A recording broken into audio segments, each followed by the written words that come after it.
presentamos a nuestros primeros invitados del día de hoy. Está Nacho Palaric con nosotros, ustedes ya lo conocen. Es militante social, es dirigente político y además es concejal por nuestra ciudad. ¿Cómo estás, Nacho? ¿Qué Bienvenido. tal, Noel? ¿Cómo estás? Gracias por la invitación. Bueno, vos conocés absolutamente lo que pasa en los barrios, militás desde que yo te conozco hace muchísimos años y obviamente vivís el día a día, ¿no? De lo que es el impacto de la inflación, de lo que es el impacto de cada situación económica que se traslada obviamente a los hogares de los salteños, ¿no? Me gustaría que me comentes cómo has vivido justamente lo que ha sido el reciente anuncio del presidente, grabado supuestamente a las 18, se iba a conocer una hora después, pero bueno, hace instantes nada más terminaba esa transmisión con una evaluación muy larga, ¿no? Donde se hablaba acerca del acuerdo con el Fondo Monetario Internacional, acerca también, entre otras cuestiones, de los beneficios que según quienes han apoyado esto que ya es ley, finalmente traería para nuestro país. Pero yo quiero tener tu mirada porque además ustedes han estado trabajando y evaluando de alguna manera cuál era el sentir de la gente que se ha expresado también a través de una consulta popular a lo largo y ancho de todo el país, ¿no? Sí, bueno, la verdad que escuchaba recién, enganchaba la última parte del anuncio del presidente. Me ha quedado sabor a poco, en definitiva me parece que no se ha dicho nada. En todo caso, bueno, se ha anunciado que recién a partir del lunes se van a realizar convocatorias a los distintos sectores productivos, que mañana se va a empezar a conocer un poco la letra chica de este anuncio de hace unos minutos. Sí queda esta idea de ver si efectivamente se conforma ese fideicomiso, pero la verdad que concreto no he podido apreciar nada, ¿no? Si en definitiva la denominada guerra contra la inflación, que me parece que es más un título mediático que otra cosa, es algo que efectivamente genera expectativas en la gente porque la sufre en el bolsillo todos los días. Esperemos que, bueno, si lo anuncia de esa manera, tenga alguna intención de ir efectivamente en serio, digo, porque si después esto se traduce solamente en un control de precios, lo que en algún momento fue precios cuidados o ese tipo de cosas, y la verdad que son políticas que a lo largo de la historia en la Argentina han fracasado, y en la historia reciente lo han hecho una vez detrás de la otra, ¿no? Me parece que no se ha recuperado la actividad económica, los niveles previos a la pandemia, que cada vez tenemos más informalidad en el trabajo. Entonces, en definitiva, se configura un escenario social que es muy complejo, ¿no? A la gente le está costando llegar a comer todos los días. Venimos de 4 años de gestión del gobierno de Mauricio Macri que han empeorado todos los indicadores y esto se ha visto acentuado lógicamente por 2 años de pandemia y la verdad que la perspectiva hacia adelante, más con este acuerdo que se termina de firmar, de aprobar ayer en el Senado, a nosotros al menos nos da la impresión de que se va a traducir en medidas de cada vez más ajuste, ¿no?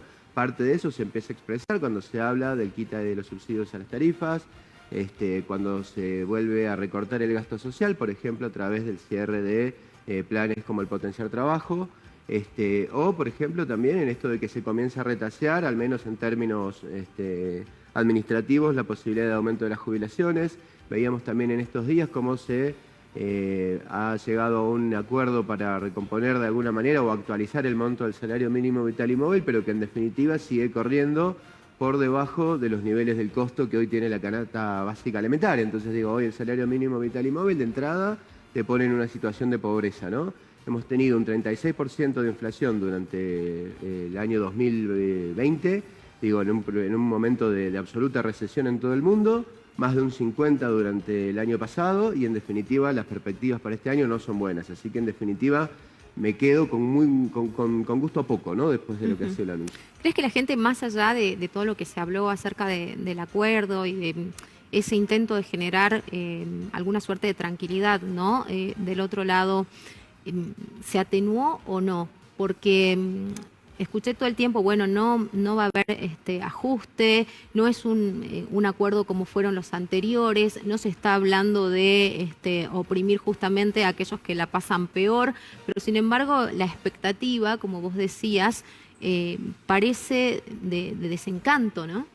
Y mira, hoy pagamos el 30% del costo de la energía, si se quitan subsidios en ese sentido y se habla de que se va a duplicar el costo, más la inflación que no te da tregua, un 12% acumulado en lo que va del año, perspectivas de que eso siga creciendo, y la verdad que eso es hablar de ajuste, dice llanamente.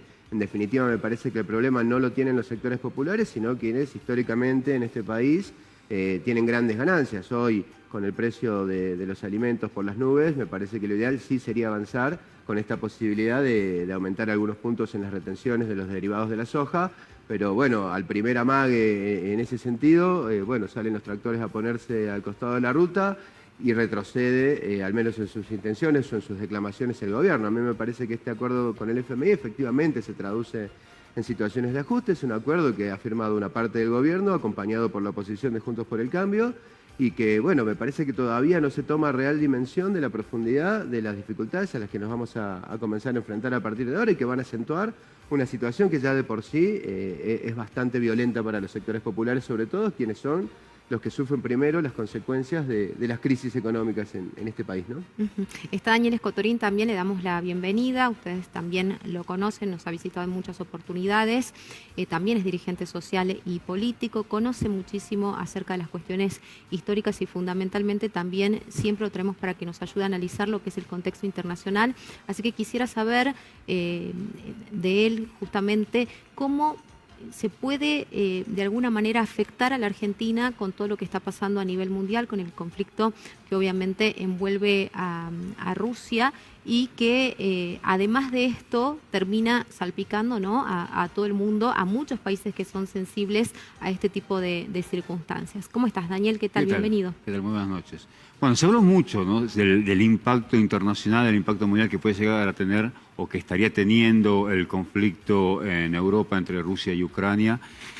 Ahora, hay que entender también que hay determinadas circunstancias que parece ser que, bajo el pretexto de la globalización, tienen una especie de efecto dominó inmediato.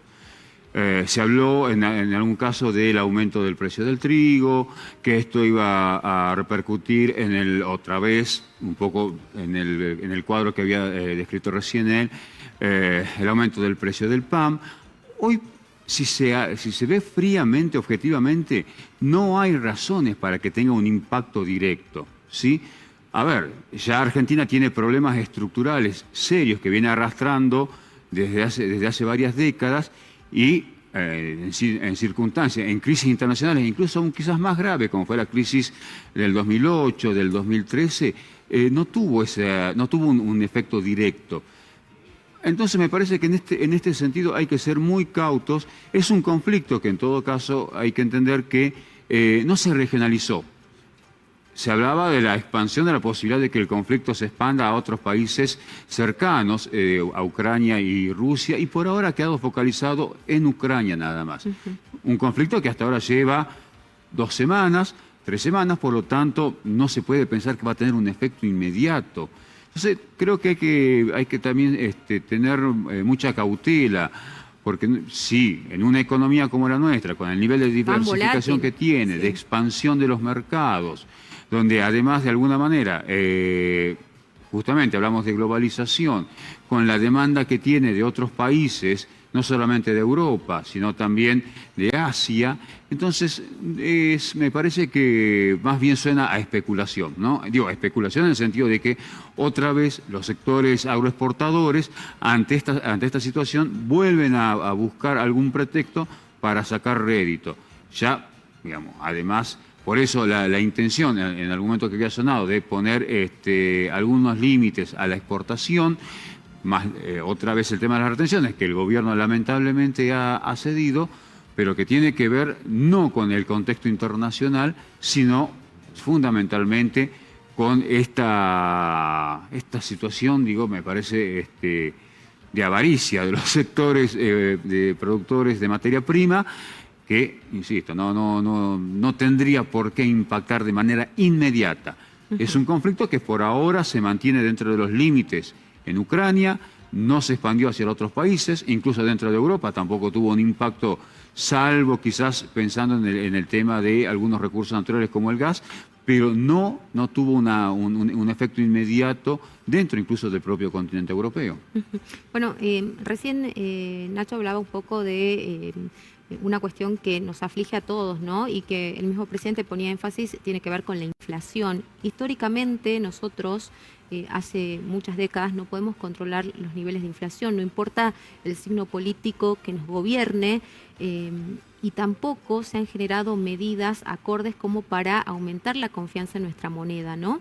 ¿Cómo evalúas vos esto? Si hay alguna salida, alguna perspectiva que sea en el corto o mediano plazo, porque obviamente se vuelve asfixiante para cualquier hogar, para cualquier trabajador poder sostener una vida digna, poder cubrir mínimamente los gastos de cada día e incluso poder aspirar, ¿no es cierto?, a tener una vivienda, a tener un mínimo de progreso para dignificar su existencia. El problema de la inflación en Argentina también tiene un componente económico. ¿Cuál es ese componente económico? En los últimos 30 años, Argentina sufrió un proceso de desindustrialización. Se agravó otra vez la dependencia, ¿no es cierto?, de los ingresos de dólares vía la exportación, la agroexportación. Por otro lado también, con el proceso de sojización, eso generó también un cambio en la matriz productiva agrícola. Pero esto no es el causal principal, porque a su vez también ese proceso generó un momento de concentración de los grupos económicos, de monopolización o de oligopolización, podríamos decir, pero ahí se produce un fenómeno muy particular.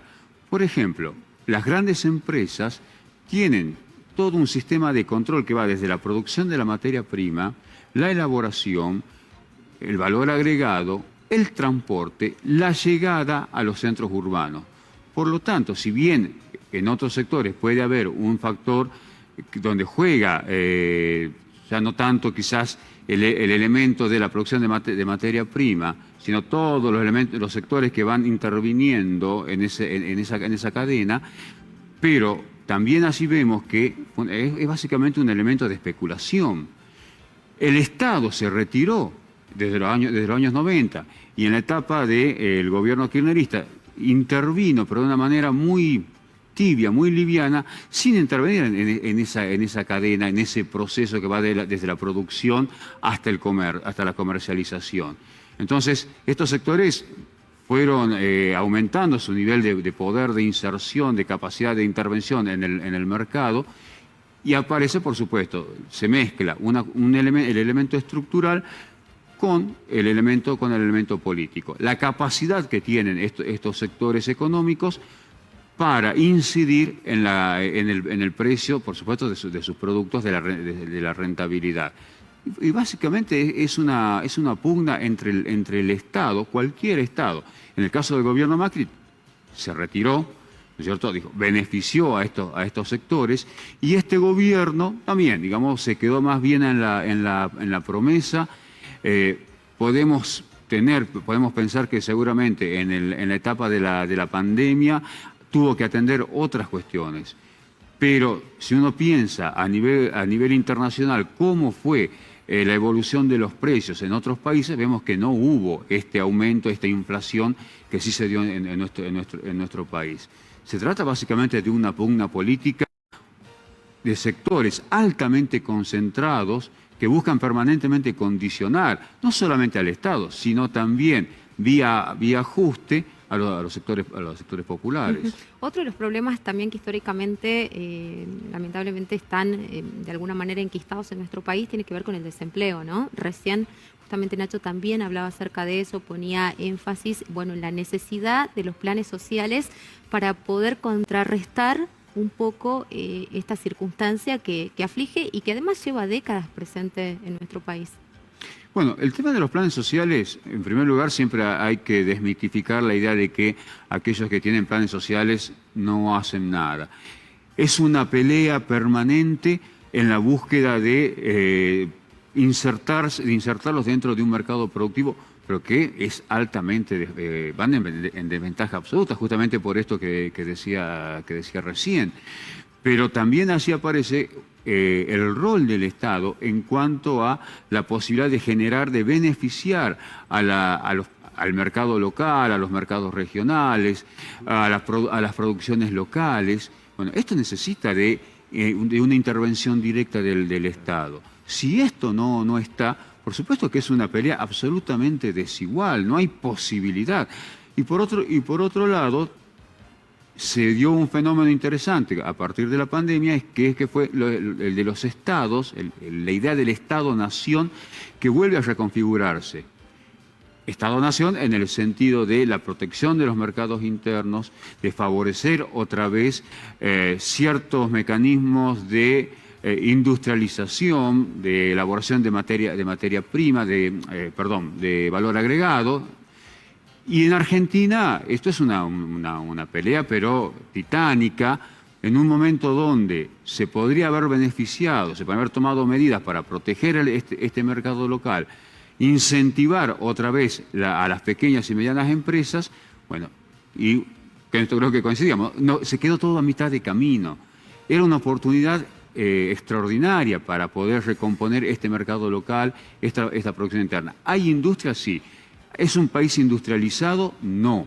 Esto me parece que es el gran desafío para este gobierno y para cualquier otro gobierno que tome en serio la idea de soberanía, de producción. Además, porque en general, digo, incluso en el conflicto entre Rusia y Ucrania, también está esta idea de la región, ¿sí? La protección de sus economías en función de un avance, en este caso de la Unión Europea, porque no era solamente el conflicto militar con la OTAN. Primero estaba el avance de la Unión Europea sobre una región que para Rusia significaba su espacio vital. Bueno, esto es el emergente de un proceso, de un conflicto que viene arrastrándose de muchísimos años atrás. En nuestras regiones pasa algo similar. Así está el desafío sobre cómo los estados comienzan a tener otra vez un rol importante, preponderante, al momento de definir los modelos económicos. Uh-huh. ¿Hay alguna suerte de hartazgo ya social de la situación? Porque yo veo que proliferan cada vez más las manifestaciones sociales, las expresiones populares en los espacios públicos, ¿no? Es como que ahora lo estamos viviendo prácticamente en lo cotidiano y por donde uno se desplaza, uno ve gente manifestándose por distintas cuestiones. Lo que pasa es que me parece que tiene que ver con toda esta situación de crisis tan compleja que venimos viviendo los argentinos y argentinas hace muchos años. Entonces, en definitiva, frente a la caída de la actividad económica, frente a la caída del empleo y la consecuencia, digo, de no tener un plato de comida sobre la mesa, me parece que lógicamente la Argentina es un pueblo que históricamente no se ha resignado a lo largo de los años, no le gusta perder derechos, no le gusta perder conquistas y me parece que en esta oportunidad no va a ser la excepción, ¿no? Entonces digo, en definitiva, retomando un poco lo que planteaba recién el Dani, datos del Observatorio de la Deuda Social, del Observatorio Social de la Deuda de la Universidad Católica Argentina, que plantea que el 45% de los trabajadores activos en este país se encuentran en una situación de informalidad. Digo, no tiene obra social, no tiene jubilaciones, no tiene RT, no tiene un convenio colectivo de trabajo, mucho menos la posibilidad de discutir en paritarias cuáles van a ser sus ingresos, pero digo, representa casi a la mitad de los trabajadores. Entonces digo, esto es una realidad que ha llegado para quedarse. Si no hacemos algo frente a esa situación, si no vamos avanzando en pisos de derechos, de dignidad un poquito cada vez más altos, y la verdad que lamentablemente el Estado se expone a este tipo de manifestaciones, de expresiones populares, que muchas veces se dan en la calle, sobre todo a partir del 2001 en la Argentina, ¿no? Me parece que con eso hay que hacer algo. Nosotros lo definimos como economía popular. De hecho, hablar de plan social, para quienes militamos en las organizaciones populares, es algo que ha quedado como de alguna manera atrás en el tiempo. Hoy es anacrónico, se llama potenciar trabajo, porque justamente tiene otro sentido conceptual, ¿no? Digo, estamos hablando efectivamente de trabajo y de la cantidad de cosas que a través de esos programas las organizaciones ejecutamos, ¿no? Digo, hoy nosotros a través de eso estamos construyendo 4.000 metros de vereda en el barrio El Cambio, digo, a través de programas de este tipo. O sea, no es que esta idea contra la que hay que discutir en términos más superestructurales, si se quiere, esta idea de que el planero es vago y no hace nada y solamente va a una marcha y a pedir un bolsón de mercadería, es algo que hay que discutir con mucha firmeza, ¿no? Digo, cuando se dio el peor momento de la pandemia, nosotros a través de esos dispositivos pasamos de entregar 3.000 raciones de comida por semana a casi 25.000. Entonces, en definitiva, después, digo, hacia eso le sumamos las capacitaciones en oficio de manera constante, todo el dispositivo de asistencia alimentaria, la puesta en funcionamiento, en condiciones de 50 escuelas en el último mes de cara a lo que es el inicio de clases, y en definitiva nos vamos dando cuenta de que no solamente no es lo que aparece como mito, como sentido común, sino de que en realidad pone en funcionamiento resortes en los barrios, en la economía popular, solidaria, familiar, que generan mecanismos y redes de contención que si no existiesen, me parece que el problema en las calles sería hoy absolutamente peor. Me pregunto, ¿cuánto del PBI genera hoy la economía popular? Y la verdad que no sé si en ese sentido, me parece que hay mucha tela para cortar todavía, no sé si hay estudios, si hay mediciones, si hay estadística en ese sentido, pero me parece que tenemos que comenzar a pensar que esa es una realidad que ha llegado para quedarse y sobre la cual el Estado indefectiblemente tiene que intervenir, porque esta posibilidad de darle valor agregado a lo que se produce, de generar mercados productivos locales, de volver a fortalecer a la pyme, al pequeño grupo de campesino, exportador, tiene que ver con presencia fuerte del Estado, con el diseño de la política pública en ese sentido. Si no, y la verdad que va a ser muy difícil. El lunes se van a conocer los datos del índice de precios barrial, ¿no?, que lleva adelante el ISEPSI, estos datos que además son recolectados en distintos puntos del país, bueno, particularmente los de Salta, los vamos a terminar conociendo el día lunes y ahí vamos a tener un panorama más certero también de cómo se vive y cómo impacta la inflación aquí, ¿no? Sí, totalmente. Pero bueno, como decís vos, me parece que la verdad que es desesperante la situación. Me parece que hay mucho descreimiento de la sociedad hacia la política en general. Tenemos la enorme tarea de intentar recomponer ese vínculo, ¿no? Pero la verdad que la situación es dura y la perspectiva, las expectativas que tenemos hacia adelante no son para nada auspiciosas.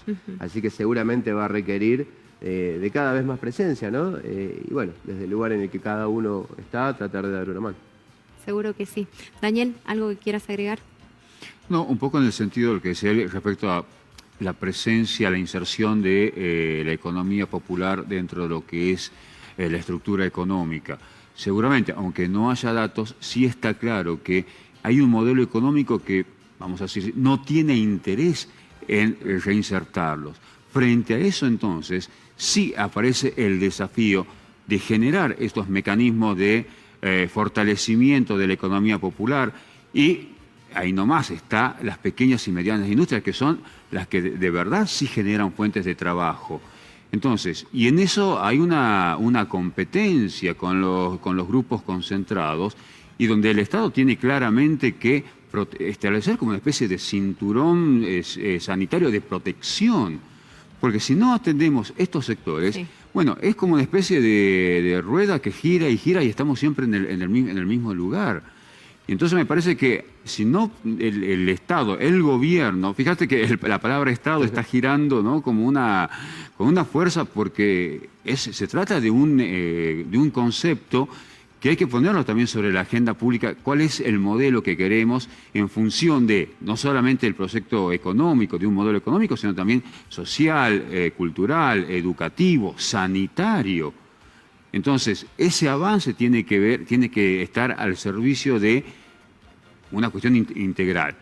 La economía social, las pequeñas y medianas empresas tienen que ser el foco de atención del Estado, o cualquier otro. Si no, bueno, después viene como una especie de discurso muy contradictorio, ambivalente de criticar porque hay planes sociales, pero a su vez también no se hace nada para que esos sectores, la amplia mayoría de la sociedad, se integre. Y termino con este dato. Hoy incluso el trabajador estable está bajo la línea de pobreza. Claro. Sí. Este es el dato grave que tenemos hoy en un país que, bueno, sabemos de su riqueza, sabemos de su potencialidad y que, sin embargo, va en el sentido contrario. Bueno, clarísimos los dos. Muchísimas gracias. Gracias por venir, por acompañarnos y sobre todo por ayudarnos a analizar, ¿no?, lo que es nuestro contexto social, económico y político. Pausa, quédate ahí, ya volvemos.